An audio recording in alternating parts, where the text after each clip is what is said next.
Fil-Parlament, il-Ministru għall-Finanzi Clyde Caruana qal li l-ekonomija Maltija tiflaħ għall-pis tal-pandemija. Dan għall-kuntrarju ta' pajjiżi oħra, hekk kif innota reżiljenza tal-ekonomija Maltija fi sfida li d-dinja ilha ma tara bħala għal snin twal.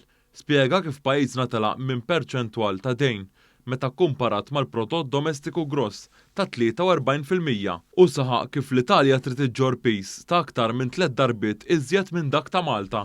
U fil-waqt li f'pajjiżna nistennew li għas-sena l-oħra il-perċentwal tad-dejn ikkumparat mal-prodott gross domestiku jitla' bejn wieħed ieħor għal 55%, imma jekk nieħdu għal pajjiż ġar tagħna l-Italja li l-koll nafu minn liema kriżi għaddejjin u minħabba tali kriżi kellhom jerġgħu jbidlu l-kompożizzjoni tal-gvern tagħhom, il-pis tad-dejn hemmhekk ilaħħaq il-155% tal-prodott gross domestiku.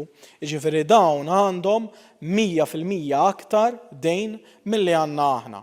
Fl-2011 taħt il-gvern ta' Lorenz Gonzi, id-dejn ta' pajjiżna kien ilaħħaq is-70.2% li jfisser 15% iżjed minn dak tal-lum, meta pajjiżna tjaffaċċja kriżi ferm akbar bil-pandemija tal-COVID-19.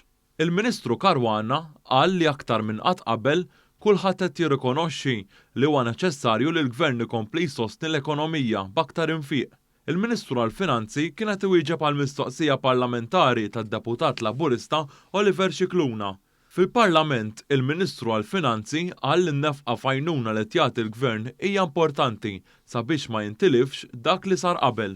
Hawnhekk il-Ministru għall-Finanzi semma kif sena ntefqu 814 miljun euro sabiex jiġu mejjuna n-negozji, il-ħaddiema u l-familji Maltin u Mawċin. Li jkun żball kbir għalina li kieku kellna b'xi mod jew ieħor inwaqfu l-għajnuna tagħna issa jew nibdew innaqsuha minn issa.